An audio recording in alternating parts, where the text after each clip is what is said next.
Okay everyone, सबसे पहले आपको पता होना चाहिए डेवलपमेंट। हम चैप्टर शुरू करने दे रहे हैं तो डेवलपमेंट होता क्या है। डेवलपमेंट क्या होता है? Process of growing and becoming better. एक प्रोसेस जिससे आप और बेटर बन सकते हो। डेवलपमेंट में हम क्या क्या पढ़ने वाले हैं इस चैप्टर के अंदर।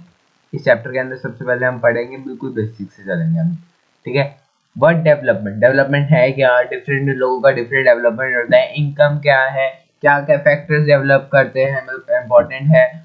कंपेयर कैसे कर सकते हैं दो डेवलप के कंट्री को, डेवलपमेंट गोल को। इनकम और उनके अंदर क्राइटेरिया क्या है, पब्लिक फैसिलिटी क्या है, स्ट्रेंथ क्या है, सब कुछ हम डिस्कस करेंगे। सबसे पहले हम बिल्कुल बेसिक से सीखते हैं डेवलपमेंट होता क्या है। डेवलपमेंट क्या है? प्रोसेस, एक development is the process of growing and becoming more better, ठीक है। डेवलपमेंट क्या है? एक प्रोसेस है जिससे आप बहुत ज्यादा बेटर बन सकते हो।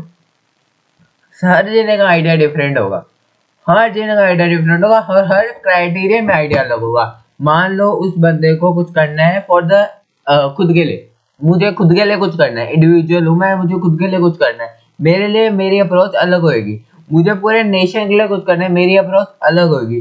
तो ideas can be differ from an individual perspective and for the nation perspective. Example मान लो एक लैंडर्स रूरल लेबल है, ठीक है, उसको more number of working days चाहिए at a better amount of wages, ठीक है। और उसको जो पूरे नेशन से चाहिए, उसको चाहिए कि उसके गुड एजुकेशन मिले और गुड हेल्थ फैसिलिटी मिले। पर उसको पूरे नेशन से चाहिए कि गुड हेल्थ फैसिलिटी मिले और गुड क्या मिले, हेल्थ फैसिलिटी प्लस एजुकेशन मिले। पर उसको खुद के इंडिविजुअल क्या चाहिए, wages number of days increase हो जाए प्लस नंबर ऑफ उसके वेजेस इंक्रीज हो जाए। पर अगर मान लो इसी में आपका एक और क्वेश्चन बन सकता है कि अगर मान लो एक रिच फैमिली में एक रिच बंदा है, उसको क्या चाहिए? तो उसको क्या चाहिए होगा? उसको चाहिए होगा कि ये वेजेस ज्यादा ना मांगे, वर्किंग डेज ज्यादा करे, पर वेजेस ज्यादा ना मांगे, उनके जो बच्चे हैं वो अब्रॉड में जाके सेटल हो जाए, उनकी जो क्रॉप है उन पे बहुत अच्छा हार्वेस्ट है, पर उन्हें जो फार्मर है उन्हें ना देने पड़ जाए। तो एक जगह का डेवलपमेंट दूसरी जगह के लिए कॉन्फ्लिक्टिंग भी हो सकता है।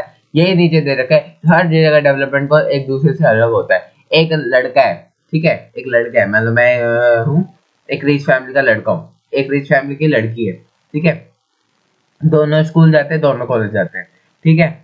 पर ठीक है, आप ध्यान से पढ़ोगे तो इसमें लिखा है the development goal of boy from a rich urban family would be the admission to a repeated college, whereas the development for a girl for a rich would be freedom as her brother।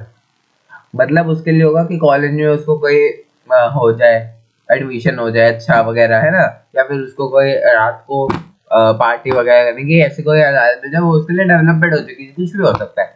और वो लड़के के लिए होगा job freedom, उसके भाई को भी जो घर पे काम वो करे तो हाउस ओनर वो भी हेल्प करे। ये क्या हो जाएगा? उसके बच्चे के लिए मतलब उसके भाई के लिए डेवलपमेंट हो जाएगी, उसके लिए गर्ल के लिए डेवलपमेंट हो जाएगी, उसके भाई के लिए क्या होगा, कोई कॉलेज के अंदर उसको मिल जाए, ठीक है। और कॉन्फ्लिक्टिंग भी हो सकती है। आपको लिखी गया एक बंदा है, मान लो इलेक्ट्रिसिटी चाहिए उसको, एक इंडस्ट्रीज को, उसके लिए अच्छा होगा। पर जो ट्राइबल जगह है उसके लिए क्या होगा, ये एक डिसएडवांटेज हो गया। तो income and their goals, a person have to और type of development goal, materialistic, non materialistic. घर घर बंगला पैसा है आपके पास, आप गैर कानूनी काम करते हो, ये आपके लिए डेवलपमेंट हो जाएगी? नहीं होगी। तो डेवलपमेंट मटेरियलिस्टिक भी होती है, नॉन मटेरियलिस्टिक भी होती है।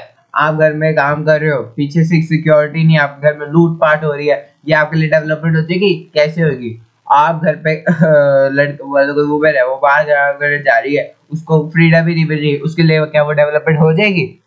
तो फ्रीडम, इक्वालिटी, रिस्पेक्ट, सब कुछ नॉन मटेरियलिस्टिक थिंग है। बट ये उतना ही मॉडर्न जैसे मटेरियलिस्टिक थिंग है, जैसे money, car, house, both are important, दोनों इम्पोर्टेंट। और जो मिक्स ऑफ गोल्स को देख के हम एक डेवलपमेंट अपने करते हैं। चलो अब आपका जो मेन टॉपिक आ रहा है, जिससे आपके क्वेश्चन बोर्ड एग्जाम में क्या हर जगह पूछे जाएंगे, आपको कंपेयर करना डेवलपमेंट ऑफ डिफरेंट कंट्रीज और सेक्टर कंपेयर करना, ठीक है। Total income of country is measured, development कैसे होगी? आप मान लो टोटल इनकम है किसी कंपनी की, ठीक है, वो एक क्राइटेरिया हो सकता है, पर वही दोनों क्राइटेरिया होते हैं। यूएस में हर दिन के पास ना 12,000 $12,056 पैसे है, ठीक है, $12 कुछ पैसे, बहुत अच्छे पैसे, मतलब अच्छे पैसे, पर कोई फ्रीडम नहीं है, कोई मार के आ सकता है, कोई लूटपाट हो सकता है, कोई सिक्योरिटी नहीं है, कुछ भी नहीं है। वो उसका पोलिटिकल डेवलपमेंट हो जाएगी, नहीं होगी। तो एक मनी एक क्राइटेरिया हो सकता है, but it is not only money that will be determine. ठीक है, countries with higher income are more developed. Of course ये बात है, जिसके पास ज्यादा पैसे होंगे मोर डेवलप होगी, कंट्री जिसके पास कम पैसे होंगे थोड़ी कम होगी। ठीक है, the total income of country is equivalent to the agreement income of all the total income क्या होती है, सारे जेरों के इनकम का सम क्या होता है, कंट्री की टोटल इनकम होती है। कंट्रीज कैसे कंपेयर कर सकती हैं, पर कैपिटा इनकम में कर सकते हैं, rather than total income as total population size among different nation. अगर मान लो एक जगह है, उधर ना 15,000 जन रहते हैं, 15,000 जन रहते हैं। ठीक है, एक दूसरी जगह है, वहां पे 10,000 जन रहते हैं। ठीक है, दोनों की जो है बिल्कुल सेम, टोटल इनकम बिल्कुल सेम है, पर उधर एक जगह 15,000 जन रहते हैं, एक जगह 10,000 जन रहते हैं। कौन से ज्यादा डेवलप होंगे? ऑफकोर्स 10,000 जन रहते हैं वो ज्यादा डेवलप होंगे ना। क्यों ज्यादा डेवलप होंगे वो? क्योंकि उनके जेने कम है और उनके हिसाब से उनकी जो मनी है वो बहुत ज्यादा है। ठीक है, ऐसे मान लो इंडिया जीडीपी के मामले से सबसे पहले भी आगे, पर बाकी जो कंट्रीज कम है और पर कैपिटा इनकम में इंडिया बहुत पीछे है। तो हमें पर कैपिटा बड़े होना है, जीडीपी में बड़े होने से कुछ नहीं होगा। ठीक है, बट इसका एक डिसएडवांटेज भी है, वो आगे हम देखते हैं। Comparison through per capita income, per capita income through comparison जाता है। तो जितने बंदे आपको बताया सारों के about total income of the country, ये एक आपका एनसीईआरटी का है मे बी एग्जांपल। ठीक है, although average survey as useful tool for the comparison, they can mass disparities. For instance, if a small segment of population has significantly high income, the average income may also be appear relevant, obstructing the truth nature of the overall income situation. Assuming both countries only 5 people, despite both have average income or per capita income is rupees 9,000, पर जो country x है इस super to country Y. देखो अब आपको समझाती हूँ इस पे क्या समझाया जा रहा है। एक कंट्री है, मैंने अभी आपको एग्जांपल दिया, एक में उसमें 10,000 देने, एक में उसमें 15,000 देने। कौन ज्यादा खुश रहेंगे? 10 वाले, 15 वाले? 10 वाले। ठीक है, पर मैंने बोला 15 वाले खुश रहेंगे। आप बोलोगे कैसे? 15 वाले में ऐसे देने हैं कि सबके पास लगभग इक्वल इनकम है, पर 10,000 वाले में कुछ 2,000 देने के पास ही ज्यादा इनकम है, बाकी सबके पास कोई इनकम नहीं। तो ये पर कैपिटा इनकम में क्या डिसएडवांटेज है? ये सारी डिस्पैरिटीज को नहीं दिखा पाता। ये कुछ डिस्पैरिटीज को छुपा लेता है और कुछ डिस्पैरिटीज को छुपा लेते हैं कि भाई हर जिले के पास कितना पैसा है वो छुपा लेते हैं। अगर 2 जिलों के पास उतना पैसा है पूरे कंट्री में, तो बाकी जिले क्या करेंगे? सब ठीक है। अब वर्ल्ड बैंक की बात करते हैं। ठीक है, वर्ल्ड बैंक की बात करते हैं। वर्ल्ड बैंक ने क्या बोला, मैं वर्ल्ड बैंक पे पास जाता हूँ। वर्ल्ड बैंक ने क्या बोला, इसके बाद मैं ना वर्ल्ड बैंक के बाद एक और भी जगह जाऊंगा, सुनना बड़ा अच्छा है। वर्ल्ड बैंक ने क्या किया? कंपैरिजन किया। ठीक है, वर्ल्ड बैंक बहुत इंपॉर्टेंट टर्म है, क्वेश्चन पूछा जाता है। ये डेवलपमेंट रिच कंट्री और पुअर कंट्री किसने किया था? वर्ल्ड बैंक ने किया था। Very important term world bank. ठीक है, तो वर्ल्ड बैंक ने कहा कि भैया जिन कंट्री के ना 12,000 डॉलर 12,056 12,000 12,506 सॉरी 12,056 12,056 मतलब जिनके है वो क्या होगी? हाई इनकम कम्युनिटी होगी। जिनके पास है 955 और उससे कम वो क्या होगी? लो इनकम कम्युनिटी होगी। जिन कंट्रीज के पास क्या है 1820 किनके पास है? इंडिया के पास है, तो वो क्या होगी?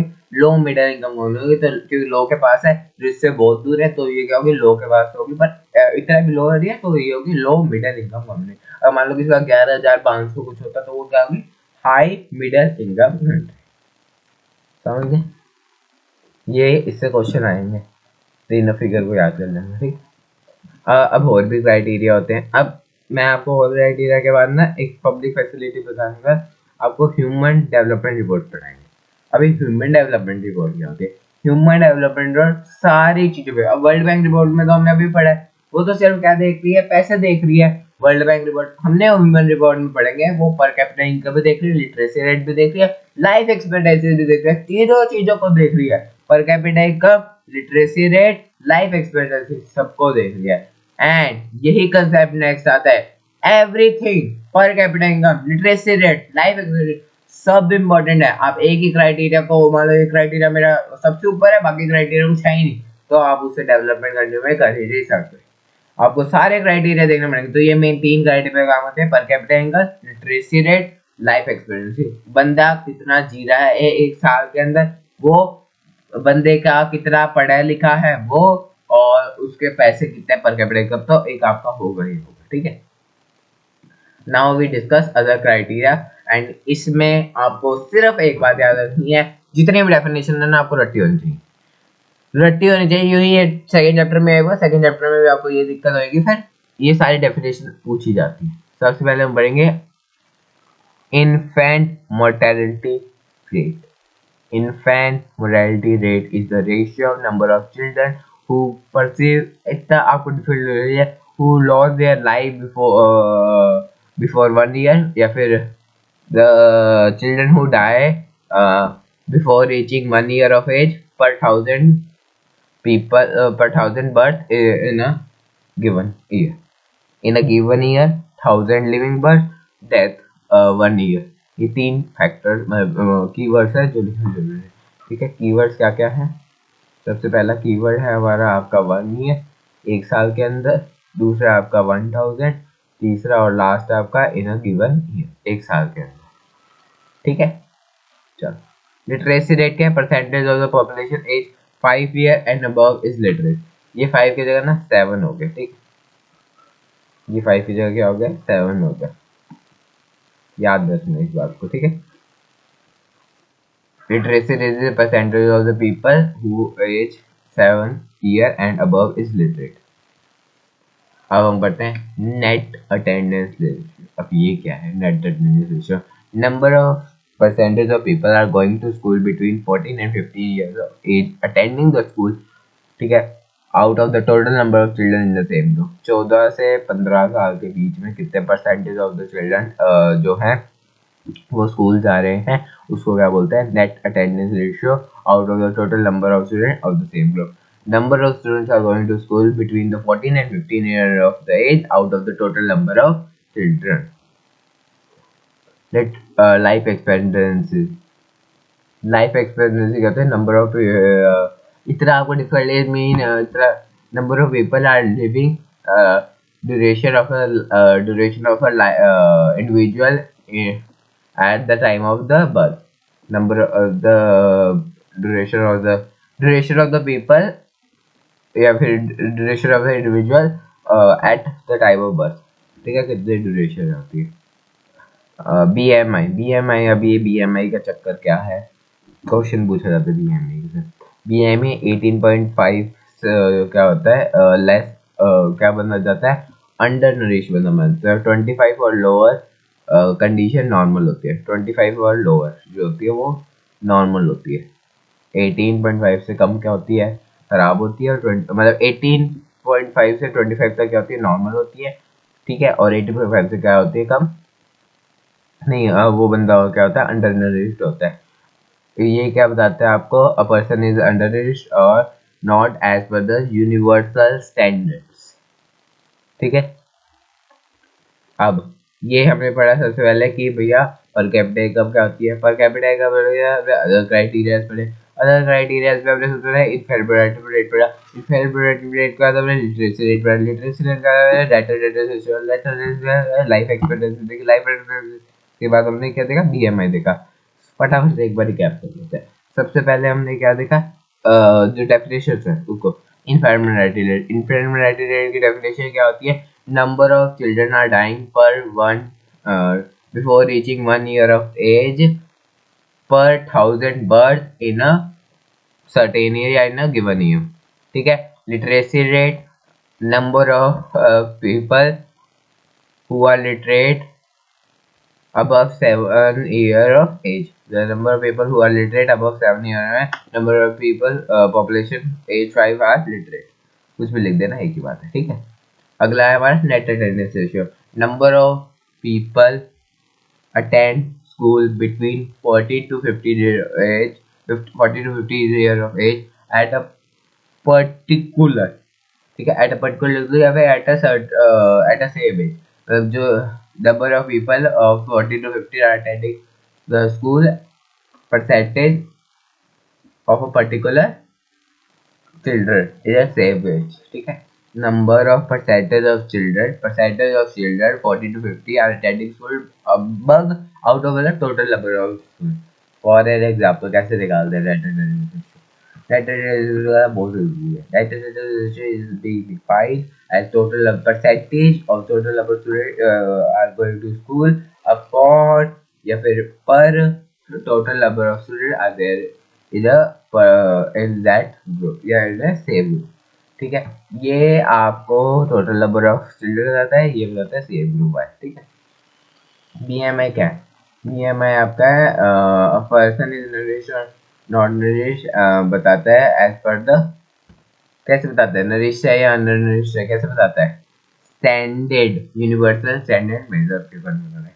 लिटरेसी रेट समझ आ गया, आई होप समझ आ गया. लिटरेसी समझ आ गया और एनवायरमेंट रेट आ गया. अब लास्ट हमारा एक रह जाता है क्या, life expectancy, number of people are living, ठीक है, as an average number of people are living in a country from their birth, या फिर देख सकते हो at the time of birth कितना है.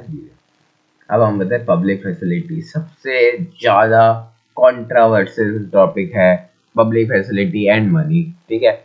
इस टॉपिक से आपको पता लगेगा मेनली कि मनी ही सब कुछ नहीं है इम्पोर्टेंट, आपको मनी के अलावा भी चीजें देखनी पड़ेंगी, ठीक है.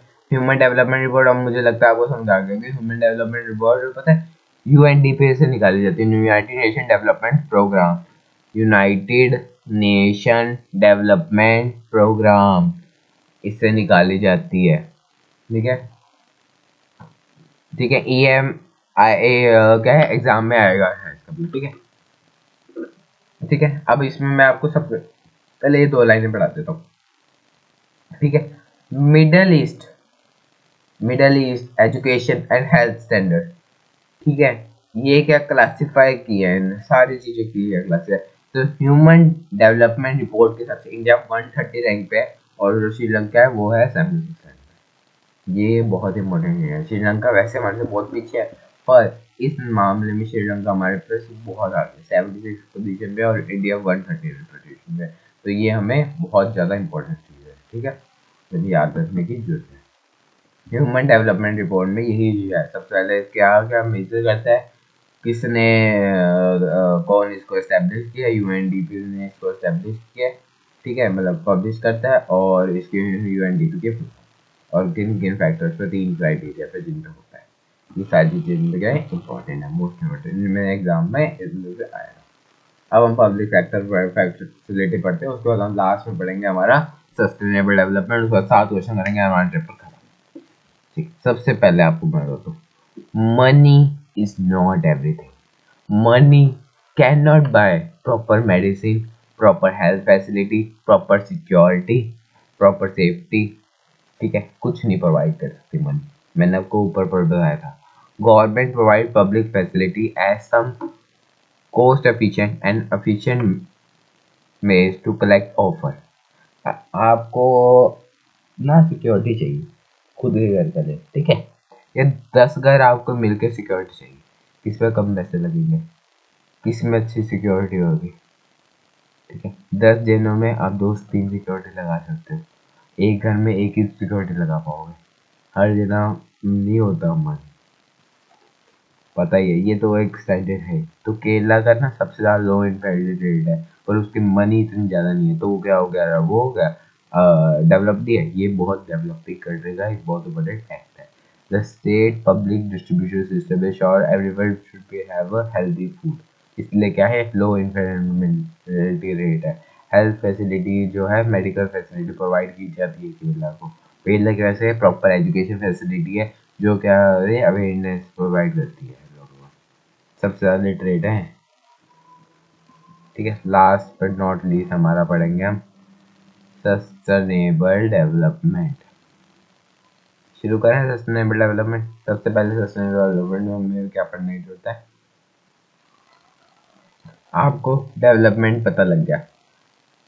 Development, taking care of without harming Mother Nature. We should the process of developing the country without harming the environment, taking care of the next generation is called known as development. सबसे पहले हम ground water की बात करते हैं। Ground water सबसे ज़्यादा risk है। ग्राउंड वाटर इज रिस्क क्योंकि ये क्या हो रहा है, ओवर यूज हो रहा है। ये क्या है, थ्रेटन है सस्टेनेबल डेवलपमेंट के लिए। आयरन, गोल्ड, कॉपर, नील, ये सारे क्या है, एक्सट्रैक्ट हो रहे हैं, जो क्या है बहुत ज़्यादा वैल्यूएबल रिसोर्स है। फैक्ट्री से स्मोक आ रहे हैं जो हार्मफुल है एनवायरनमेंट के लिए। एनवायरनमेंट के लिए हार्मफुल है, एक्सट्रीशन हो रहा है तो वैल्यूएबल रिसोर्स खत्म हो रहे हैं और उसके लिए एक्सप्लोटेशन हो रहा है। ग्राउंड वाटर का लेवल खत्म हो जा रहा है। Water and the air pollution issue impact the current living condition and have been impact for the future generation. Water resource और एयर पोल्यूशन का इम्पैक्ट है हमारे, ये जो आपने तीन ही पॉइंट है। ग्राउंड वाटर कम हो रहा है, आपका फैक्ट्रीज में जो हो रहा है एयर पोल्यूशन आ रहा है, आपका सारी चीजें उनका एक्सट्रीशन होता है, इससे क्या हो रहा है, एयर और वाटर पोल्यूशन हो रहा है। और ये क्या सबसे ज्यादा बड़ा इम्पैक्ट है फ्यूचर जनरेशन। सबसे पहला क्वेश्चन, हर जगह डेवलपमेंट को अलग अलग होता है, एक्सप्लेन विद एग्जांपल। आपको मैंने बता दिया आपको कि भैया आप पानी का एक डैम खड़ा करोगे, वाटर का एक डैम या डैम खड़ा करोगे, ठीक है, हाइड्रो पावर इलेक्ट्रिसिटी। वो चाहेंगे कंस्ट्रक्शन जो बड़े इंडस्ट्री के हमारे लिए इलेक्ट्रिसिटी सप्लाई करे, और छोटे जो डिस्प्लेस होंगे वो क्या होंगे, इससे इन्फेक्टेड होंगे। इन्फेक्शन रेट क्या, number of children die per 1000 living beings are known as infection rate. Which country is, ये चेंज होगी वैल्यू 12056 होगी, ठीक है। कुछ चीज़ें चेंज होगी तो याद रख लेना बार। वट इज द मेन, हमारे वर्ल्ड बैंक के इसके बेसिस पे क्लासिफाई करते हैं रिच और पुअर को। What are the restriction of such, क्या होता है मेन जिस पे वर्ल्ड बैंक क्लासिफाई करते हैं, पर कैपिटा इनकम है, एवरेज इनकम हाइट्स, क्या क्या हाइड हो जाता है, एवरेज इनकम हाइड हो जाती है, मतलब किस पर्सन की कितनी इनकम है वो हाइड हो जाती है, ठीक है।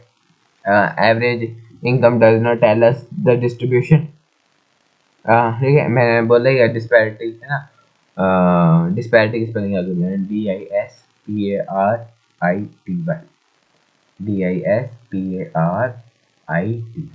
डिस्पैरिटी। कुछ स्पेलिंग बहुत इंपॉर्टेंट है। अगर आपने हाइट मतलब average income hide the disparity ठीक, ठीक है।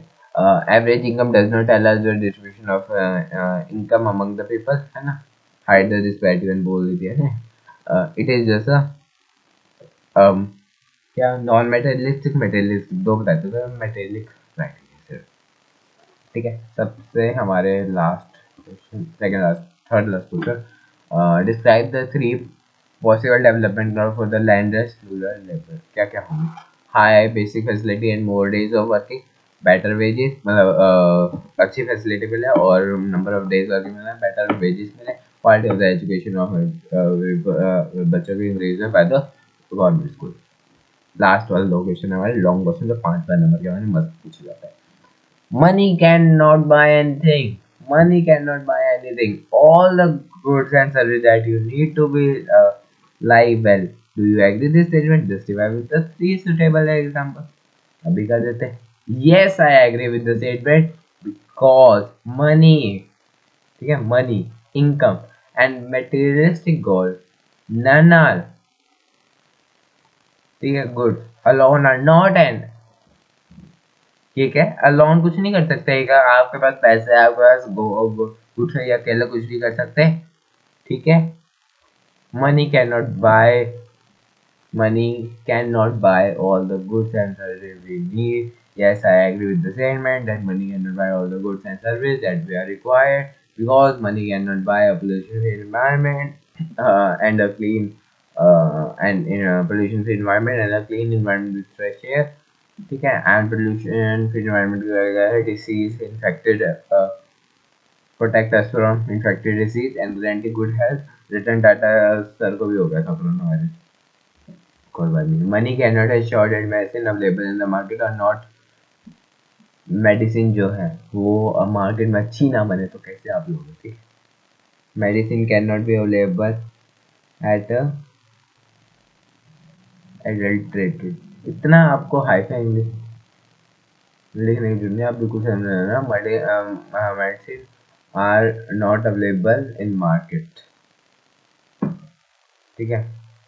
Good good medicine can not be available at market, good treatment hospital can not be available, तो कैसे इलाज करेगा? पैसा वाला बंदा है, डॉक्टर नहीं है, तो किससे इलाज करेगा? ठीक है। इक्वालिटी, फ्रीडम, सिक्योरिटी कुछ नहीं दे सकता। इक्वालिटी, ये IAS बनने के बाद में ना लोगों अब बहुत जगह होता है, बहुत जगह अगर बंदा कोई STS दिखा के ना उसको तब भी चिल्लत लेनी पड़ती है। फ्रीडम, ट्रीटमेंट, सिक्योरिटी कुछ प्रोवाइड नहीं कर सकता, कोई एक भी चीज़ नहीं कर सकता, ना फ्रीडम, ना सिक्योरिटी, ना इक्वालिटी, ना इक्वल ट्रीटमेंट। इक्वल ट्रीटमेंट भी आप नहीं जस्टिफाई कर सकते, इक्वालिटी भी आप नहीं कर सकते, फ्रीडम सिक्योरिटी कुछ नहीं। फ्रीडम सिक्योरिटी इक्वालिटी और फ्रीडम सिक्योरिटी इक्वालिटी और डिस्पैरिटी या फिर अपॉर्चुनिटी कुछ भी देते हैं, ठीक है। अब मैं लास्ट आपके आंसर पे आ गया। Through the level of income is important, income बहुत है, बट यही एक मेजर नहीं है for the development justified by example. It is true that the level of income is also important criteria. It fulfills the greater demand of upper. Higher income are we more developed than the lower income, but there's the value of income is not useful criteria alone. There will be non-materialistic criteria will be used. UNDP certain the best criteria for comparing the country with respect to the other criteria, because other criteria like total income and the per capita income are the materialistic criteria, whereas UNDP use both the materialistic and non-materialistic criteria to compare the country. It is a real picture of the development. Same question, UNDP जो है सीधा नहीं, ठीक है। Let's move to the next chapter. Okay, तो हम next chapter पे आ गए एंड हमने पूरा डेवलपमेंट 25 मिनट के अंदर खत्म कर दिया। 25 मिनट के अंदर पूरा डेवलपमेंट लगभग। तो फटाफट आपको अगर रिवाइज करना ना, बेस्ट वे है एक वीडियो देखो खत्म, एंड उसके अलावा क्वेश्चन बनता ही नहीं कोई चैप्टर में। सेक्टर समझने करेंगे, कोशिश करेंगे 30 मिनट के अंदर खत्म हो जाए। तो बिगिन। सबसे पहले हमें पता है सेक्टर से आपको बिल्कुल बेसिक पता है क्या। तीन तरह से हम डिवाइड करते हैं। एक तो बंदा ओनरशिप के बेसिस पे डिवाइड होता है, एक बंदा ऑर्गेनाइजेशन के बेसिस पे डिवाइड होता है, एक बंदा इकोनॉमिक एक्टिविटीज के बेसिस पे डिवाइड होता है। हम चैप्टर में एक एक करके सारी पढ़ेंगे। सबसे पहले इकोनॉमिक एक्टिविटीज के बेसिस में डिवीजन देंगे, हम primary sector, secondary sector, tertiary sector, तीनों को पढ़ेंगे। डिवीजन हम करेंगे on the basis of your, हम डिवीजन करेंगे किसके बेसिस पे, तीनों सेक्टर के बेसिस पे हम डिवीजन करेंगे। इकोनॉमिक, ठीक है। ऑर्गेनाइजेशन, बंदे का ऑर्गेनाइजेशन क्या है, ऑर्गेनाइज सेक्टर, अनऑर्गेनाइज सेक्टर दोनों होते हैं, प्राइवेट और पब्लिक। प्राइवेट कौन सी होती है, जो एक ग्रुप ऑफ इंडिविजुअल के द्वारा मतलब लॉन्च की जाती है, और पब्लिक क्या होती है, जो हमारे लिए सर्विस प्रोवाइड करती है बाय द गवर्नमेंट, ठीक है। सबसे पहले हम बढ़ते हैं प्राइमरी सेक्टर। शुरुआत हम प्राइमरी सेक्टर से करेंगे। प्राइमरी सेक्टर क्या होता है? प्राइमरी सेक्टर में मैंने ना एक चीज पढ़ी थी, primary sector is the basic sector. मतलब प्राइमरी सेक्टर नहीं होगा बाकी सेक्टर का काम ही नहीं चलेगा। कैसे नहीं चलेगा?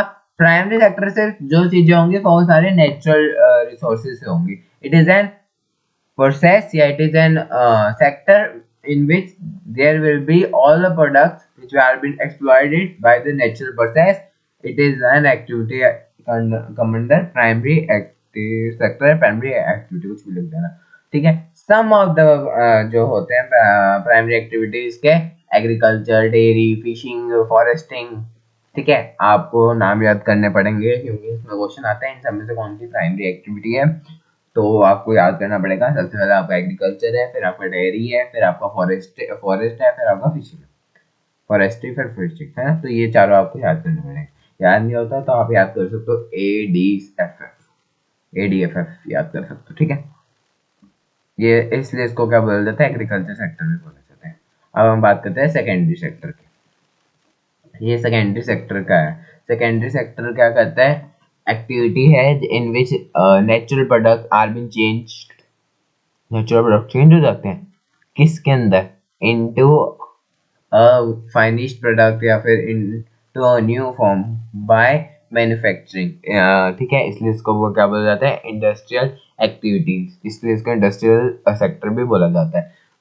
ठीक है, क्योंकि ग्रेजुअली क्या होता है, all the things which are been taken या फिर which are been brought from prime sector are being converted to the final product या फिर to the new form is known as secondary sector and with the help of manufacturing होता है, तो इसको industrial sector बोला जाता है। मान लो कॉटन फाइबर है प्लांट का, ठीक है, उसको स्पैन करके वीव करके, ठीक है, किया गया, तो वो क्या हो गया, सेकेंडरी सेक्टर के अंदर आ गया। ठीक है, एक शुगर केन ज़ेरो हमारा शुगर है, ठीक है, हमने वी कन्वर्ट अर्थ, ठीक है, उसको हमने मतलब शुगर केन से हमने शुगर बनाई, उसको क्या बोलेंगे, ये भी क्या हो गया, सेकेंडरी सेक्टर का हो गया। हमने अर्थ है इनटू ब्रिक्स, हमने जो ब्रिक अर्थ से ब्रिक बनाई, ठीक है, वो क्या हो गया हमारा सेकेंडरी सेक्टर के एग्जाम्पल हो गए सारे।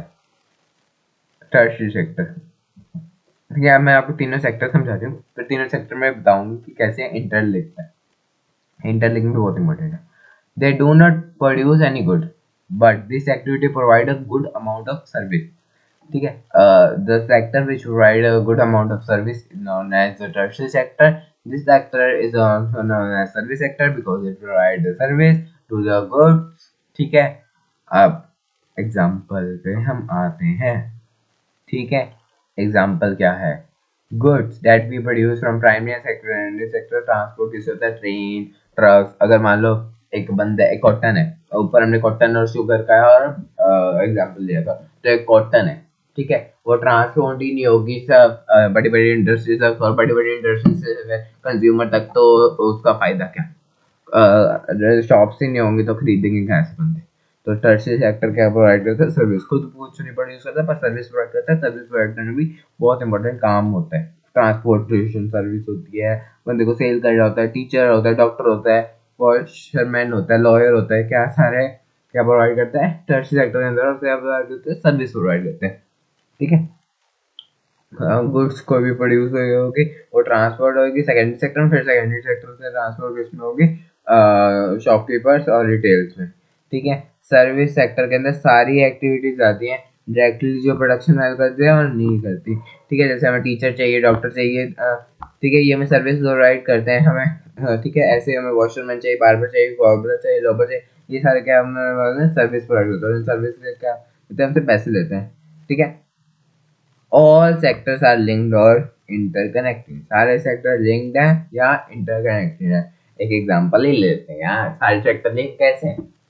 ठीक है, cotton from the cotton plant, अगर मान लो कॉटन है प्राइमरी सेक्टर, ठीक है, टेक्सटाइल हुआ इंडस्ट्रियल सेकेंडरी सेक्टर के अंदर, फिर उसके बाद री ट्रांसपोर्ट हो गया आपके पास होता है। तीनों ये वाला मोस्ट इम्पोर्टेंट पॉइंट है, इससे आपको एग्जाम में पक्का आएगा ही आएगा कि how three sectors are linked, give with the suitable example, 2 marker का क्वेश्चन है।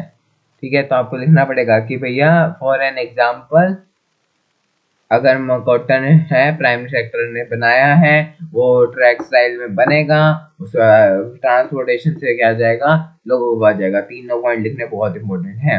चलो अब हम पेपर में तीनों का कंपेयर करते हैं। ठीक है, how do we count the various goods and service and the total production in each sector, कैसे हम goods और service टोटल सर्विस कैसे प्रोवाइड करेंगे। Let's begin. अब इसमें बहुत सारी इंपॉर्टेंट टर्म्स आएंगे, तो आप सारी करके ध्यान से सुनना। ठीक है, सबसे पहले हम बात करते हैं जीडीपी की, ग्रॉस डोमेस्टिक प्रोडक्ट। ये क्या है, it is the value of all the final product and service produce in each sector during a particular year. Gross domestic product is the final good and service produced by the each sector, ठीक है, during a certain year, provide the total production of sector for that year। कैसे, मान लो secondary sector ने कुछ produce किया, primary sector ने कुछ produce किया, सारों ने जितना प्रोड्यूस किया उन सबका क्या होगा, आपका सम हो जाएगा, तो उससे आपका क्या आ जाएगा, टोटल जीडीपी आ जाएगा। ये नीचे दे रखा है ना, टोटल जीडीपी कैसे निकालने हैं आपको। टोटल जीडीपी क्या होती है, GDP of primary sector plus GDP of secondary sector plus GDP of the tertiary sector. तीनों की जीडीपी को आप ऐड कर लोगे तो क्या बन जाएगा, आपकी टोटल जीडीपी बन जाएगी। तीनों की जीडीपी आपको बन जाएगी, टोटल जीडीपी बन जाएगी। जीडीपी कैसे होती है, how big an economy, GDP कैसे होती है, एक जो है आपकी कितनी बिग है, कितनी बिग है आपकी इकोनॉमी। जीडीपी क्या करती है, कैलकुलेट करती है सेंट्रल गवर्नमेंट मिनिस्टर जीडीपी को कैलकुलेट करती है। जीडीपी क्या बताती है, sum of all the three sector. GDP is the final good and service provided by sector in a particular year, tell about the total production of that year। चलो अब हम ये एक्टिविटी देखें। अब ये क्या है, importance of tertiary sector. Tertiary sector सबसे ज्यादा कंट्रीब्यूट कर रहा है, ठीक है। टर्शियरी सेक्टर क्या हो रहा है, has in large and at least largest sector है सबसे ज्यादा। जीडीपी की डेफिनेशन आ जाए तो क्या करोगे, final good and service provided by all the three sectors in a particular year is known as GDP, which provide the total production of that year। Tertiary sector is the largest producing sector क्यों है, direct question आता है। Why tertiary sector is the largest producing sector in India, direct question आता है। 5 marks में 5 point लिखने पड़ते हैं, गारंटीड क्वेश्चन है, सीबीएसई का 5 मार्क्स का फेवरेट क्वेश्चन है। गवर्नमेंट के क्या पास है, हॉस्पिटल है, कोर्ट्स है ना, basic needs for a country and a part of the tertiary sector. Government को क्या चाहिए, डेवलप करती है hospital, government hospital, school, transportation system, bank, court and are part of the tertiary sector, ठीक है। Development in primary sector are dependent on the tertiary sector as they are interdependent. Rise in income of a country are demanded of eating out, shopping, movie, transport, which are a part of tertiary sector. New services based on information technology has been becoming a national and important, but this service are also come under tertiary sector। अब मान लो ये 5 number में आ गया, ये तो 4 ही point लिखे हुए हैं, ठीक है। सबसे पहला पॉइंट क्या लिखोगे आप, new IT and communication technology is necessary and important, which are being reason for the development of the tertiary sector। The lifestyle of the country are being increasing, which will lead to eating out, shopping, movies, ठीक है, which are the part of tertiary sector। All the sectors are being dependent या फिर primary या secondary sector are dependent upon tertiary sector। तीसरा and fourth point जो इसमें लिखा हुआ है कि गवर्नमेंट को क्या करना चाहिए, government should also provide us with the basic services, ठीक है, लाइक ट्रांसपोर्टेशन, हॉस्पिटल, बैंकिंग, विच अंडर टर्शियरी सेक्टर। अब टर्शियरी सेक्टर का फिफ्थ पॉइंट क्या लिखोगे आपकी, टर्शियरी सेक्टर क्या प्रोवाइड करता है, इकोनॉमिक प्रोवाइड करता है कंट्री को, ठीक है। अब आप बोलोगे इकोनॉमिक सबसे ज्यादा एम्प्लॉयमेंट कम होता है इसके अंदर, ठीक है, पर जो जीडीपी है वो तो सबसे ज्यादा कंट्रीब्यूट यही कर रहे हैं, सबसे ज्यादा जीडीपी तो इसी यही जो है हमारा टर्शियरी सेक्टर उससे हो रहा है, तो जीडीपी का तो हाईएस्ट जो सोर्स है वो यही है, टर्शियरी सेक्टर ही हमारा, समझे, ठीक है। अब हम बढ़ेंगे अंडर एम्प्लॉयमेंट या फिर डिस्गाइज अंडर एम्प्लॉयमेंट। सबसे पहले अगर बंदा इसमें क्या होता है, अपीयर, मान लो एक फील्ड है उसके अंदर 15 दिनों की नीड है पर उसमें 25 दिन काम करें तो 10 दिन होंगे, वो क्या होंगे, डिस्गाइज अनएम्प्लॉयमेंट। मतलब वो दिखेंगे भी नहीं कि वो अनएम्प्लॉयमेंट है पर वो अनएम्प्लॉयमेंट होंगे, वो जो 15 दिन है वो भी हमारे बेस्ट पोटेंशियल में काम नहीं करेंगे और जो 10 दिनों की पोटेंशियल है वो भी खराब होगी, तो उससे कोई फर्क नहीं पड़ेगा, मतलब वो मेंबर अपना कॉन्ट्रीब्यूशन नहीं दे रहे, ठीक है। When more people are working then they needed, then this situation when more number of people working than required, when more number of people are working in a field or in an area where less number of people are required, then all the people are come under disguise unemployment। In this situation a person is not been able to be underemployed where people are working but with the less potential। Example, we see some of the people or service sector on the street pushing a car or playing something where we spend the whole day but earn very little, ठीक है। हम देख सकते हैं एक push कर रहा है कार को, ठीक है, और सेलिंग समथिंग, ठीक है। सेल करने में दो तो तीन तीन जने लगे होते हैं, तो उनमें एक जना भी बेचेगा तो वो बंदा खरीद लेगा जो खरीदना होगा। Ways to create employment guarantee, CBSE का क्वेश्चन। सीबीएसई क्वेश्चन ना छाप लेना, पेपर में सीबीएसई क्वेश्चन आएगा ही। मैंने बोल दिया आएगा ही आएगा। Ways to create a more employment, आपको क्या क्या वेज है जिससे आप मोर एम्प्लॉयमेंट क्रिएट कर सकते हो। Government can be provide cheap loan to farmers so that, cheap loan provide करते हैं फार्मर को, तो या कि वो best equipment and are practice multiple cropping to remain employed throughout the year. Government should provide cheap rate interest to the farmer that they can broad the equipment, pesticide and farming and use the cropping pattern to uh, to practice work throughout the year. Government ensure money and transportation and construct new roads will create employment for labor and taxi driver.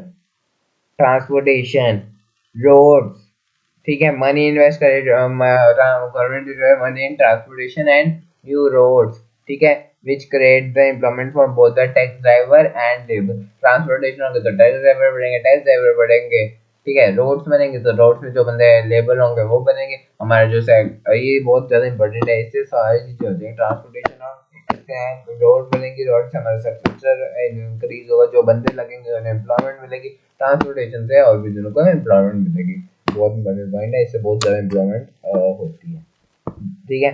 Government can locate industry near rural area where large number of people can be employed in a factory.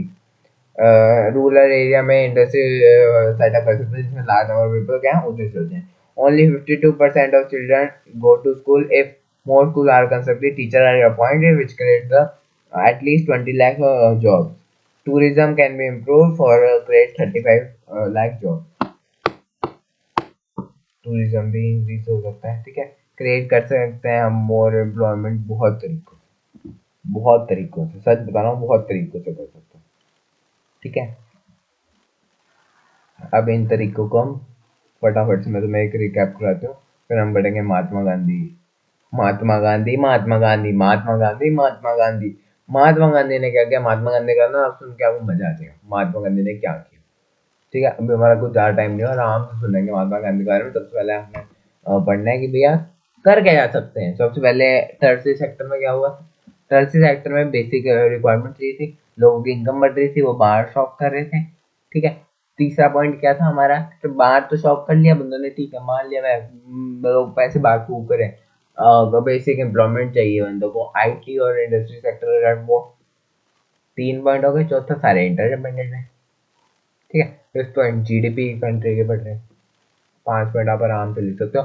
और इसके बाद आपके लिए एक surprise है क्या, कि इन दोनों चैप्टर के मोस्ट इंपॉर्टेंट मतलब गारंटी 8 क्वेश्चन करेंगे दोनों चैप्टर के डिफरेंटली। इसके बाद ये जो है पीडीएफ के अलावा और पीडीएफ से, तो पीडीएफ की भरमार है, इन दो चैप्टर को इस वीडियो में हम बिल्कुल अच्छी तरह करेंगे, डोंट वरी। फिर हम आगे बात करते हैं महात्मा गांधी रूरल एक्ट से पहले आपको फटाफट से रिकैप कराती हूँ। हमने अभी मैंने आपको क्या पढ़ाया था, क्या पढ़ाया था हमने हमने पढ़ाया आपको पढ़ाया था कि 5 पॉइंट मैंने आपको बताए थे कि जिससे आप क्या कर सकते हो, जॉब्स क्रिएट कर सकते हो। Tourism, government should invest in tourism, more than 35 lakh jobs can be only created in the tourism industry. Teachers should be 52% people are going to school regularly to teach, going to school, so more schools can be constructed, more teachers can be employed, so 25 lakh can be jobs can be created there. Third point, ऐसे ऐसे point से याद करना। Third point, in the rural area industries should be set up in which local community can be work. तीसरा point, fourth point ऐसे आने चाहिए, government should provide a loan at a cheaper rate in which the farmer can do multiple cropping and work through out the year. Fourth point. Fifth point क्या, देखो एक हमने tourism से कर लिया, टीचर से कर लिया, लैंड से कर लिया, ठीक है। आपने जो वो है लैंड से, तो सबसे पहले हमने लैंड से कर दिया, ठीक है, मैंने आपका टीचर से भी करवा दिया, ठीक है, आपको इंडस्ट्री भी सेटअप करा दी। अब लास्ट आपका जो पॉइंट है वो है ट्रांसपोर्टेशन, जो मैंने आपको मेन पॉइंट बताया रहेगा ना। Transportation should be improved, transportation and road should be made which create employment and increase the structure of the country as well and provide a job for the taxi driver.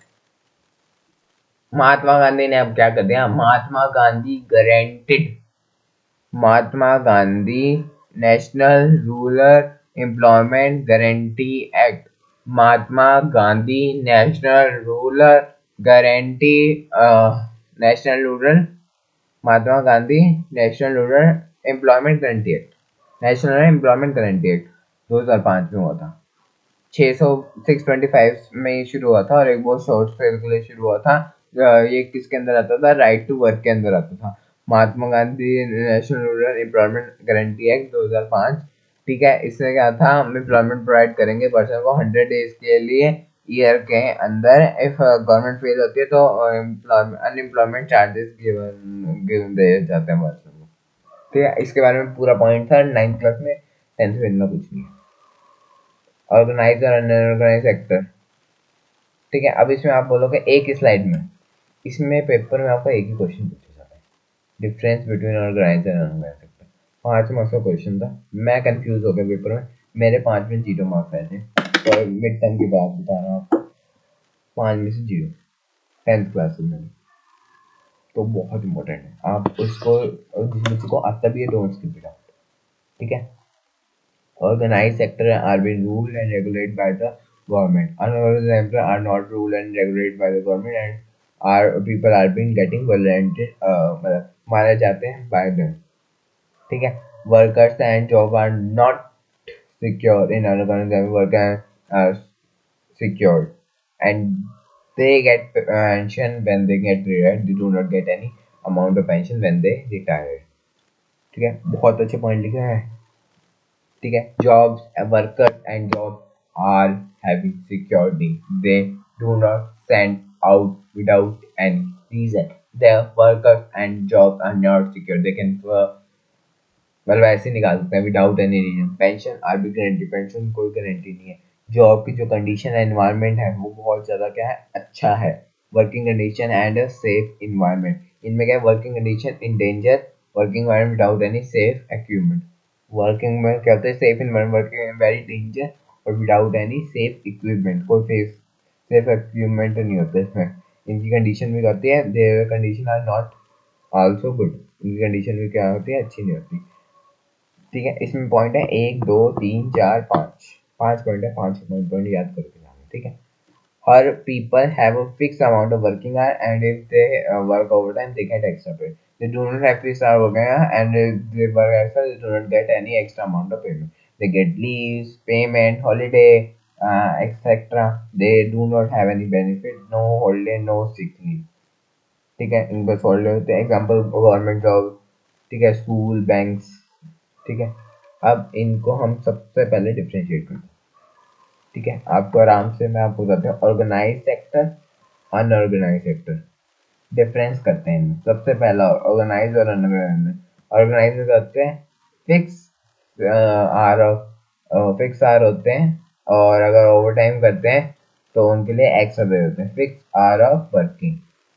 ठीक है, fix hour of working, इसमें क्या होते हैं, इस बार नहीं होते। ठीक है, शॉर्ट में लिख रहे हैं, शॉर्ट में लिख रहा हूँ, समझ लेना। ठीक है, दूसरा point, fix hour of working तो चलो ठीक है, नहीं होते। ठीक है, सिक्योरिटी तो होती है, security should be there, no there will be no security, no pension, इधर पेंशन भी दी जाती है। ठीक है, थर्ड पॉइंट, सिक्योरिटी भी नहीं दे रही है हमें, वर्किंग आवर भी फिक्स नहीं है। ठीक है, एग्जांपल लास्ट में 6 पॉइंट में लिखाऊंगा। ठीक है, 6 पॉइंट आपका एग्जाम्पल होगा, एग्जाम्पल आप लिख सकते हो, जॉब वगैरह जो आपको मिलते हैं ना गवर्नमेंट की, इधर आपको कोई भी प्राइवेट इंडस्ट्री में जॉब मिले वो लिख लेना। ठीक है, एग्जाम्पल आती। ठीक है, थर्ड पॉइंट, आपको इधर rule and regulate by the government, they do not write rule and regulate by the government, are लिखा है। ठीक है, फोर्थ, रूल रेगुलेट भी कर देते हैं गवर्नमेंट, फिक्स वर्किंग आवर भी होते हैं, सिक्योरिटी भी मिलती है अच्छी खासी, ठीक है, पेंशन भी मिलती है, सिक्योरिटी के अंदर ही पेंशन लिख देना, ठीक है। और क्या होती है, गुड कंडीशन में वर्क करते हैं और इनके एनवायरमेंट करते हैं अच्छे होते हैं, और ये गुड कंडीशन वर्क नहीं करते हैं डेंजरस, कोई भी safety, they do not have any safety. Fifth point, ये फिफ्थ पॉइंट, ये क्या है आपका fifth point? No paid leave, कोई पेड लीव कुछ नहीं दी जाते, they have paid leave, medical leave सब कुछ इनको कर दिया जाता है, प्रोवाइड की जाता है। How to protect the organise unorganise sector, कैसे प्रोटेक्ट करोगे अनऑर्गेनाइज सेक्टर को? सबसे पहले आपको डिफरेंस याद होना चाहिए। डिफरेंस, पहला डिफरेंस फिक्स वर्किंग आवर, ठीक है, and fix working hour and have security, ठीक है। तीसरा रूल एंड रेगुलेशन, चौथा रूल एंड रेगुलेशन के बाद आपको कहते हैं एक अच्छा एनवायरनमेंट होता है, पांचवा एनवायरनमेंट के साथ क्या होता है आपको छुट्टियां भी मिलती है, सिक्स का एग्जाम्पल, 6 पॉइंट लिख के आना, 5 मिनट गारंटी, ठीक है। How to protect the unorganise sector, protect कैसे करेंगे अनऑर्गेनाइज सेक्टर को? देखो, अनऑर्गेनाइज सेक्टर को प्रोटेक्ट करने के दो वेज हैं, एक तो रूरल एरिया के अंदर प्रोटेक्ट कर सकते हो आप, और एक अर्बन एरिया के अंदर प्रोटेक्ट कर सकते हो। रूरल एरिया के अंदर अलग वेज आएंगे, अर्बन एरिया के अंदर अलग वेज आएंगे। रूरल एरिया की बात करते हैं, फिर मैं आपको अर्बन एरिया की बात करूँ, फिर मैं बैकवर्ड कम्युनिटीज की बात कराऊंगी। रूरल एरिया का होते हैं स्मॉल एंड मिडल फार्मर, क्या होते हैं रूरल एरिया में होता है, मेनली रूरल एरिया में होता है small and middle farmer that can not be support by timely and adequate delay of seeds, cheap loans, storage of facilities, and a good market price or their harvest। कुछ नहीं मिलता उन्हें, कुछ भी नहीं मिलता। मैं आपको ये सारे पॉइंट बता रही हूँ ना, सच में ऐसे ही होता है इन रूरल एरियाज में। अर्बन एरियाज में क्या होता है, लेबर क्या होता है, स्मॉल, आपको करना है प्रोटेक्ट करना है आपको unorganise sector. How to protect the unorganise sector, protect कैसे करोगे? रूरल एरिया में कहता है स्मॉल एंड फार्मर क्या सपोर्ट कर सकते हो, timely and equipment, delivery of seed, cheap loans. अच्छा, आप एक चीप लोन प्रोवाइड कर दो, आप रूरल एरियाज की बात कर रहे हैं, आप सीड प्रोवाइड कर दो, स्टोरेज फैसिलिटी प्रोवाइड कर दो, and a good market price of harvest, good amount of market price for them, अच्छा प्राइस मिलेगा, उनकी जो सीड्स वगैरह उनका बहुत अच्छा प्राइस मिलेगा मान लो, ठीक है, उनको सीड्स वगैरह मिलेंगे, ठीक है, उनको लोन्स प्रोवाइड किया जाएगा चीप रेट में, ठीक है, उनको अच्छे क्या करेगा स्टोरेज फैसिलिटी प्रोवाइड की जाएगी। वो क्यों नहीं करेंगे? 4 पॉइंट्स आएंगे, how to protect rural area farmers, 4 point लिख देना, आपको पूरे नंबर मिलेंगे, ठीक है। डिलीवरी ऑफ सीड्स है, timely and adequate seeds provide करें टाइमली एडिक्वेटली, ठीक है, सीड्स मिल गए, सीड्स मिल गए उन्हें, उन्हें लोन मिल गया, उन्हें ट्रांसपोर्टेशन फैसिलिटी क्या मिल गई, उन्हें रखने की जगह मिल गई, उन्हें और उनके अच्छा प्राइस मिल गया, उन्हें और क्या चाहिए, ठीक है। Label and small scale industry can be support with a good labour law and favourable policy for small industries. Urban area labor and small industries can be supported with a good labor law and favorable policy for small industries। Urban में क्या है, कुछ laws establish करते हैं, ठीक है, and favourable policy for small industries, small favourable law पास करते हैं, और जिसमें क्या है गुड लेबर लॉ मिलते हैं, ठीक है। बैकवर्ड कम्युनिटी के large number of backward community under sector में they can protect under the discrimination based on the caste और बैक, ठीक है। अब मैं आपको बात करती हूँ पब्लिक सेक्टर प्राइवेट सेक्टर। इतना छोटा पॉइंट लिखा हुआ है, इतना ही है, सच में इतना ही है, गवर्नमेंट सेक्टर प्राइवेट सेक्टर, इससे ज्यादा आपका क्वेश्चन आया ही नहीं। पब्लिक सेक्टर का होता है govern by the public, govern by the किससे, गवर्नमेंट से, ठीक है। ये क्या होता है private sector, ownership and govern by a group of individual और प्राइवेट इंडिविजुअल और company, group of individual private individual company से की जाते हैं, ठीक है। Their goal is to serve people, their goal is to earn profit and earn money. Government school hospital कुछ भी हो गया, ठीक है, इसमें हो गया रिलायंस गूगल एप्पल टाटा कुछ किया, ये सब 7 टॉप 10 सैम क्वेश्चन। मैं आपको ना इसमें उल्टा बताता हूँ, give 5 reasons for rising in a basic service provided by the government। Basic service जो प्रोवाइड कर जाती है। डेवलपमेंट ऑफ द प्राइमरी से डिपेंड होता है। Rise of in income, people have started spending on various kind of service, बहुत सारी service पे स्पेंड करना शुरू कर दिया है due to development of IT sector. ठीक है, ड्यू टू न्यू, ये लास्ट पॉइंट ऐड किया है, new economic policy of liberation, trade expand all over the world and all of the become significance. ये भी लिख सकते हो, वो भी लिख सकते हो। ठीक है, in word sector employment increase in urban sector, किसमें इंक्रीज की गई है? अर्बन सेक्टर के अंदर, टर्शी सेक्टर के अंदर। गवर्नमेंट शुड किसमें invest increase in urban sector, employment will increase in urban sector. Jobs are किसमें कर सकते हैं? बाय गवर्नमेंट लिखना चाहिए था। इन्वेस्ट कर सकती है टूरिज्म पे, सेक्टर्स, आप टूरिज्म स्टोरेज उस पर क्या कर सकते हैं? इन्वेस्ट कर सकती है।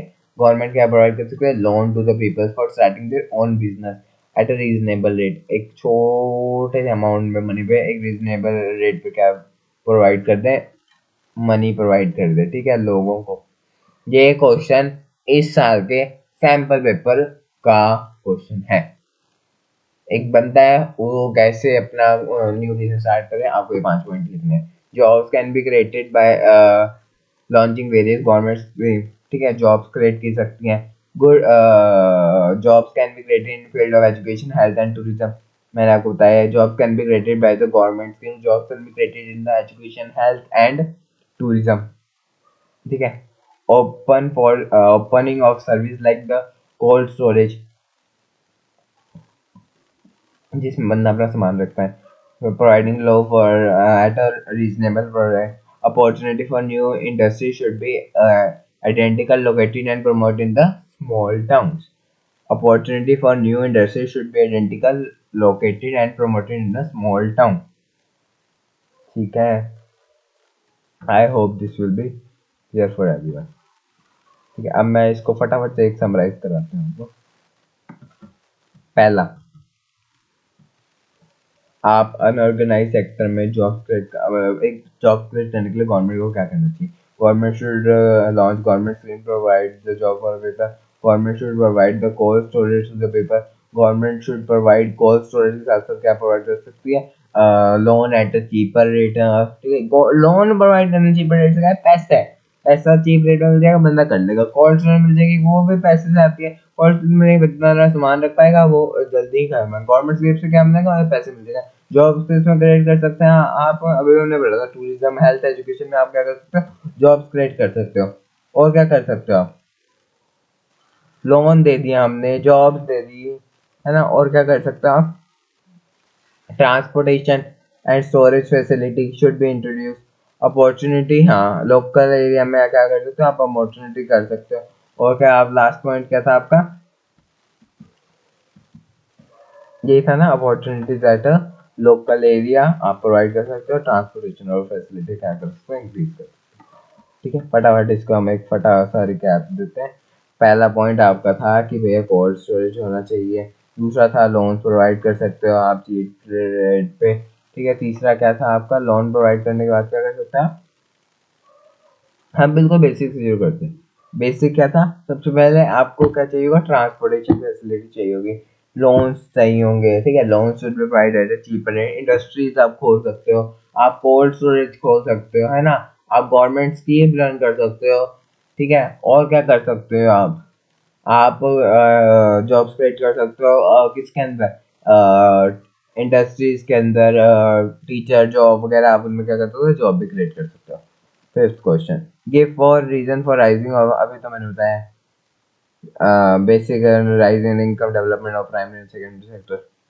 ये आपका जैसे मर्जी आ सकता है, बहुत इंपॉर्टेंट क्वेश्चन है, मैं बता रहा हूँ, बहुत इंपॉर्टेंट क्वेश्चन है, कर लेना। डिफरेंट बिटवीन ऑर्गेनाइजेशन, मैंने अभी आपको बताया। डिफरेंट बिटवीन सर्विस, ठीक है, अभी मैंने आपको बताया, इसमें कोई वो नहीं है।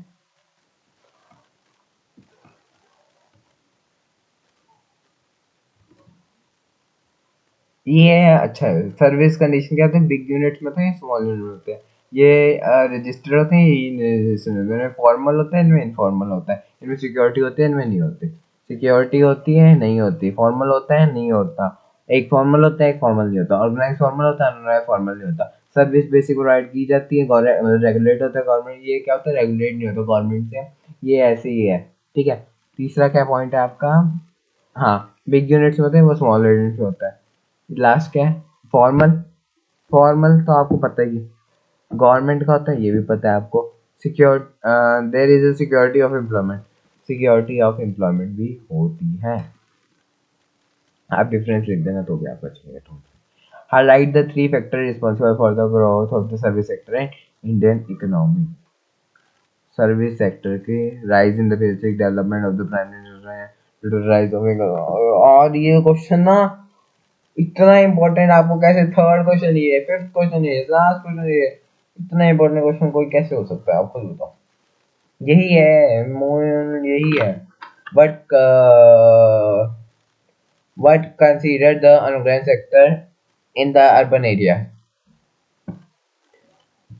what considered the unorganized sector in the urban area, what जो अनऑर्गेनाइज सेक्टर है उनको अर्बन एरिया में, why do work in the area need protection. ठीक है, work in small scale industries construction, ठीक है, unorganise sector in the urban area, working in organise sector can protect low, कैसे करें, they can paid very low, कैसे मतलब वो क्या होते हैं लो होते हैं और उनकी क्या होती है वो नहीं होता एथनिक तो देयर इनकम, मतलब उनमें कोई कंडीशन वगैरह नहीं होती, वही ऑर्गेनाइज ऑर्गेनाइज सेम चीज लिखनी है। What constitutes the unorganized sector in urban area? Working in small scale industry without any protection, work in an urban area considered to be ठीक है, प्रोटेक्ट कैसे करना है, पेड वेरी लो, ठीक है, और उनकी जो कंडीशन है उन पे। महात्मा गांधी ने क्या किया था, Mahatma Gandhi the act is pass in 2005, ये ईयर याद रख लेना 2005 में पास हुआ था। According to act 100 day guarantee employment is provided to all those who are able to work and are in need of the work in the rural area. सबको क्या दिया जाएगा, 100 दिन का गारंटी काम दिया जाएगा, जिनको वर्क चाहिए, जिन जिन को काम चाहिए 100 दिन का गारंटी वर्क दिया जाएगा महात्मा गांधी के द्वारा। ठीक है, अनएम्प्लॉयमेंट कहते हैं अगर नहीं हो तो 15 दिन का unemployment charges will be provided. इससे क्या है, बंदे की इनकम और लाइफ स्टाइल क्या होगी, इंक्रीज होगा। ठीक है, this act help in providing income and livelihood to the people in rural area. I hope this is clear. इसमें क्वेश्चन इतने अच्छे नहीं है पर इसमें चैप्टर बहुत अच्छा पढ़ाया जाता है। ठीक है, तो अब हम क्या करेंगे, आपका इसमें जो आपके मोस्ट इम्पोर्टेंट 8 क्वेश्चन है वो करेंगे। ओके, तो ये सारे क्या हैं आपके स्टार लगाए वाले क्वेश्चन है, मतलब ये आपके एनसीईआरटी क्वेश्चन है but very very very very very very very very important आपके एग्जाम पे, और एग्जाम के हिसाब से तो है ही बट आपको समझने के हिसाब से, तो ये क्वेश्चन क्या है, थोड़े ऐसे हैं जो आपको समझ नहीं आएंगे एग्जाम में आगे, तो एग्जाम में नहीं आएंगे तो ऐसी बात नहीं है, आ भी सकते हैं बट जरूर नहीं आए, बट आपको अगर आ जाएंगे तो समझ नहीं आएंगे। तो सबसे पहला आपको क्वेश्चन क्या है, चार देने हैं। ठीक है, ये एक न्यूमेरिकल है and this is only numerical, तो आने के चांसेस 100% बढ़ जाते हैं। ठीक है, द एवरेज अगर हम करेंगे सबका तो क्या होता है 5,000 होता है। ठीक है, फैमिली में क्या है, एक 4,000 एक 7,000 3,000 करते हैं, चौथा मेंबर कितना कमाएगा।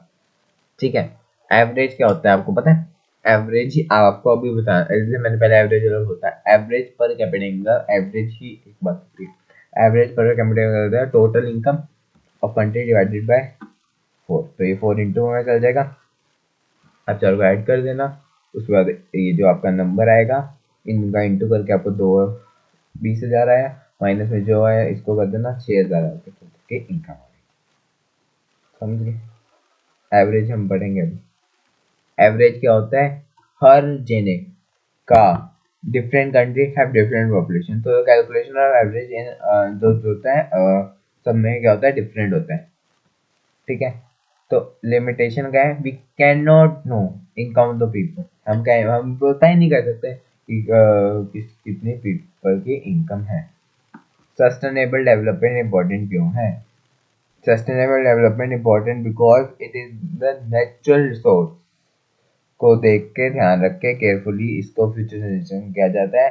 अगर हमारा डिप्लेशन हो गया तो with lack of natural resource we can not be able to live on the earth, so it is important to take in mind that it is very important that natural resources should be taken care. List few examples of environment degradation that may be observed around you. आप देख सकते हो pollution, deforestation, industrial mining, soil erosion, ये क्या सारे हैं जो आप अभी अराउंड देख सकते हो। ये क्वेश्चन दिया है मैं टेबल में, आराम से हो जाएगा। Compare the nutrition of people in Kerala and MP. Kerala का न्यूट्रिशन लेवल मिल का अच्छा है और बाकियों का क्या है, कम है। ठीक है, वैसे आपका पार्ट 2 है, कैन यू गैस। ठीक है, ये इंपॉर्टेंट क्वेश्चन है वैसे। Can you guess why around you 50 of the people in the country are underage even through there are enough food describe है ना, क्यों है। ठीक है, ठीक है, सबसे पहले डिस्पैरिटी इन द डिस्ट्रीब्यूशन, मतलब पब्लिक अच्छी तरह से पब्लिक डिस्ट्रीब्यूशन सिस्टम काम नहीं कर रहा। न्यूट्रिशन क्या है, अफोर्ड नहीं किया जा रहा पूरा के द्वारा। There is no proper distribution ratio कि भैया इसको एजुकेशन बैकवर्ड। अब किसी बंदे को पता ही नहीं पब्लिक डिस्ट्रीब्यूशन तो कैसे लेगा एजुकेशन बोलते हैं। पब्लिक डिस्ट्रीब्यूशन अच्छी तरह काम नहीं कर रहा। पब्लिक डिस्ट्रीब्यूशन काम भी कर रहे हैं तो बंदे को एजुकेशन ही नहीं है, वो करेंगे कैसे, लें कैसे, और न्यूट्रिशन सारे अफोर्ड तो कर नहीं सकते। ठीक है, और लास्ट में क्या है, एक इसमें फिक्स रेशियो नहीं है कि भैया किसको कितना मिलना चाहिए। ठीक है, अगला हम पढ़ते हैं हमारा आपका सेक्टर्स ऑफ इंडियन इकोनॉमी। ठीक है, तो आपने अभी देखा कि उस चैप्टर के तो इतने ज्यादा कोई क्वेश्चन नहीं थे, 4-5 के एवरेज पर कैपिटल इनकम, सस्टेनेबल डेवलपमेंट, बाकी उसमें ज्यादा क्वेश्चन जो थे वो 7 क्वेश्चन मेन अच्छे थे।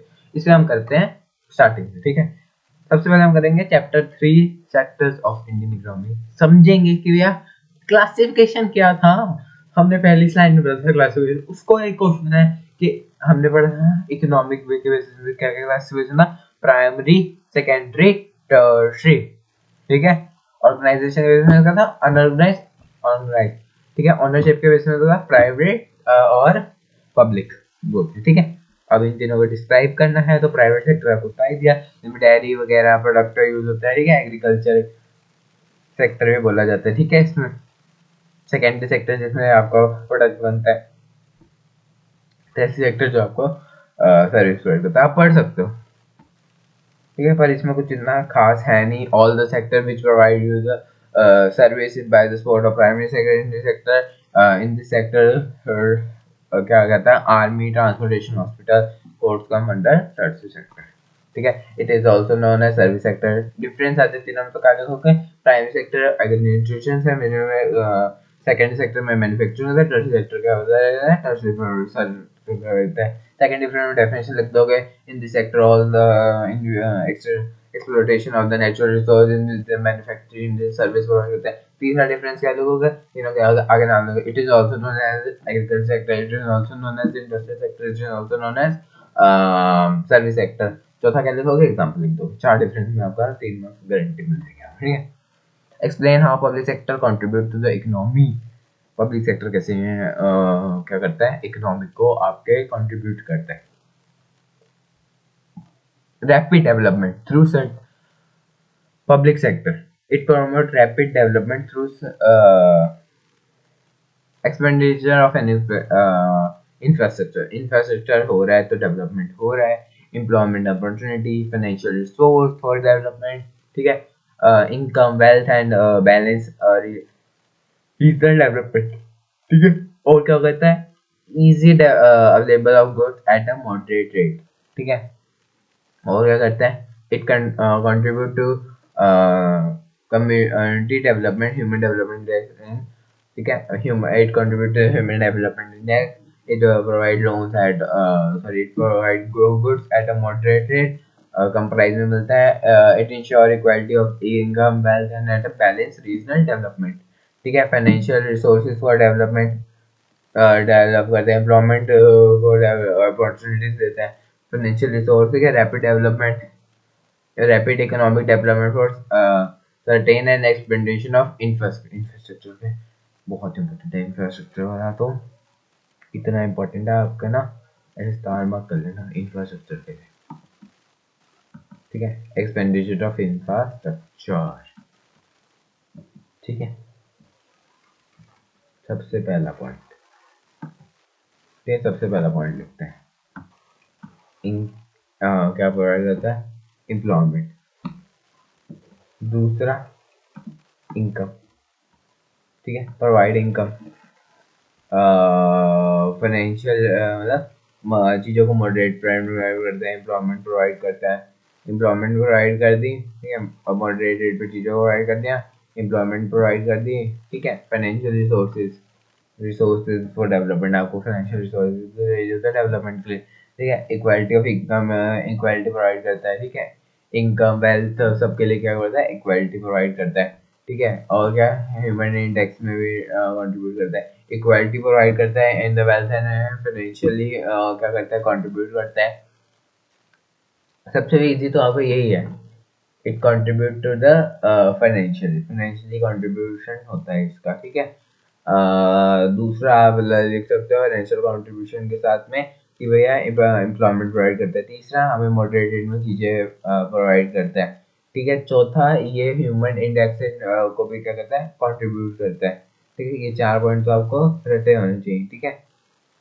और क्या करता है ये साथ साथ, एक और भी है हमारा कि वे इंफ्रास्ट्रक्चर, हाँ, promote rapid development of infrastructure.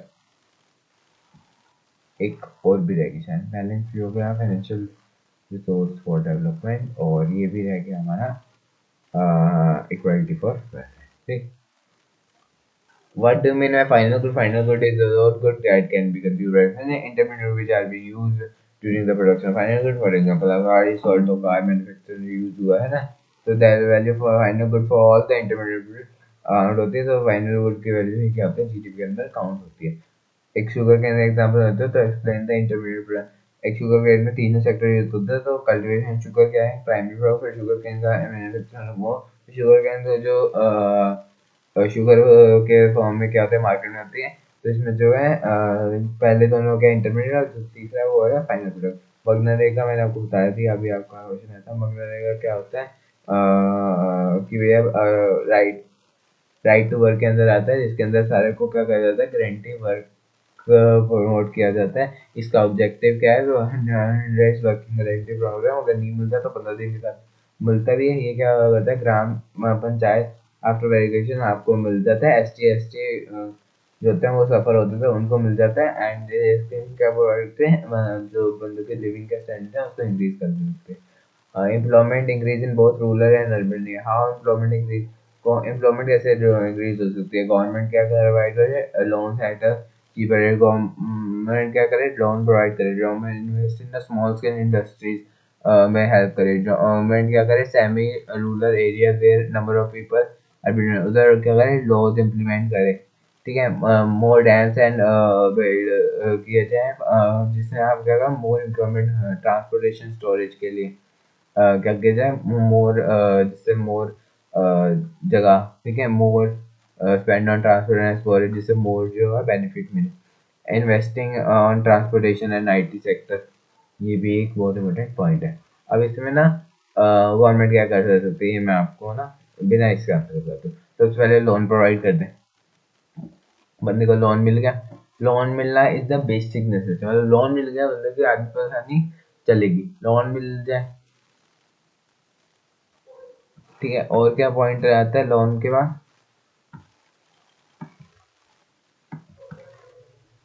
Loan के बाद क्या करें? जो रूरल एरिया के पास में क्या है? इंडस्ट्री सेटअप करें, जिससे क्या हो? आपके एम्प्लॉयमेंट बोलते कि रैपिडली बढ़ जाएगी इंडस्ट्री सेटअप करने से। इंडस्ट्री सेटअप कर सकते हैं, लोन प्रोवाइड कर सकते हैं। तीसरा क्या है? ट्रांसपोर्टेशन कर सकते हैं। चौथा क्या है? टूरिज्म। पांचवा टीचिंग, ठीक है। 5 पॉइंट तो मैंने आपको बता दिया। अब इधर क्या लिखा हुआ है वो देख लेते हैं, ठीक है। गवर्नमेंट क्या कर सकते हैं? मैं वही बोला था, सेमी रूरल कर सकती है गवर्नमेंट। क्या है? स्मॉल स्केल इंडस्ट्रीज वगैरह है उनको कर सकती है। डैम्स वगैरह बिल्ड कर सकती है। मोर ट्रांसपोर्टेशन वगैरह में खर्च कर सकती है। एक्सप्लेन द 3 वेज, जिसके अंदर अंडर एम्प्लॉयमेंट की जो है दिक्कत सॉल्व हो जाएगी, ठीक है। तो अंडर एम्प्लॉयमेंट की कैसे हो सकती है? वही लोन प्रोवाइड करे चीप रेट में, जिससे क्या हो सकता है? वो हम सीट प्रोवाइड कर पाए। सीट प्रोवाइड कर पाए, अपने आराम से सीट प्रोवाइड कर पाए, ज़्यादा इंडस्ट्री सेटअप करोगे रूरल एरिया में तो भी हो जाएगा। क्रेडिट प्रोवाइड किए जाए एग्रीकल्चर इंस्टीट्यूट्स वगैरह के लिए, ठीक है। और क्या करा जाए, जॉब्स क्रिएट की जाए, ठीक है। और क्या किया जाए, बताओ बताओ। बस यही मेन आप जिसमें आप कर सकते हो, और मैं तो बोल दूंगा आप ये कर लो वो कर लो, इतना कुछ आप नहीं कर सकते, ठीक है। तो इसमें था the describe the kind of defined sector sector which is है ना। अभी ऊपर किया तो था describe about the different kind of people employed in the sector, ठीक है।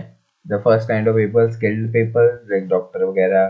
सेकंड क्या होते हैं अनस्किल्ड, जो जैसे आपके हो गए है ना, अनस्किल्ड पीपल जो जैसे वर्कर शॉपकीपर वगैरह हो गए। Explain resource for raising of the, क्यों राइज हो रहा है, ठीक है। और लास्ट में क्या, how can worker in organization can be better explain with the help of example, ठीक है। सबसे पहले मैंने आपको राइज तो मैंने कब कब बता रखे है ना, राइज का आपने पढ़ा था, राइज कैसे हो सकता है, राइज का ही देखे तो राइज कैसे हो सकता है। सबसे पहला पॉइंट आपका राइज का होगा कि भाई बेसिक जो है रिक्वायरमेंट बंदों की बढ़ रही है। दूसरा बेसिक रिक्वायरमेंट के साथ साथ हमने लोग स्पेंड कर रहे हैं बाहर की चीज़ों पे, तीनों इंटरडिपेंडेंट है। चौथा आईटी सेक्टर को क्या कर रहे हैं, बूस्ट अप कर रहे हैं, ठीक है। Globalization, due to the increase in the globalization people are being connecting with the different countries, the GDP of the country had been increasing, so government had been spending more on it, तो उससे क्या बढ़ रहे हैं, बढ़ रहे हैं, ठीक है। वर्कर कैसे प्रोटेक्ट करेंगे अनऑर्गेनाइज सेक्टर में, अनऑर्गेनाइज सेक्टर वर्कर को प्रोटेक्ट करने के लिए लॉज बनाए जाएंगे। लॉज के साथ साथ क्या लोन्स प्रोवाइड किए जाएंगे, लोन्स के साथ साथ क्या करेंगे, सीट्स प्रोवाइड किए जाएंगे रूरल एरिया में मेनली, ठीक है। In rural area there will be provide the seats, seats के साथ साथ क्या प्रोवाइड किए जाएंगे, लोन्स, लोन्स ट्रांसपोर्टेशन, कॉल्स के कॉल जो होते हैं ना कॉल्ड, वो प्रोवाइड किए जाएंगे। और क्या प्रोवाइड किया जाएगा, agriculture input, credit, storage facility, सब कुछ क्या किया जाएगा, प्रोवाइड किया जाएगा, ठीक है। In urban area worker in small scale, ठीक है, जो होते हैं वो trade, transportation, street factory etcetera, ये सारे क्या होते हैं, इन सबको क्या किया जाएगा, गवर्नमेंट में रेगुलेट किया जाएगा ताकि एक्सप्लॉइट ना हो पाएंगे, उनके पैसे मिले ढंग के, ठीक है। तो I think it should be clear for everyone. तो thank you and have a nice day, और अगले में हम करेंगे money in credit and global.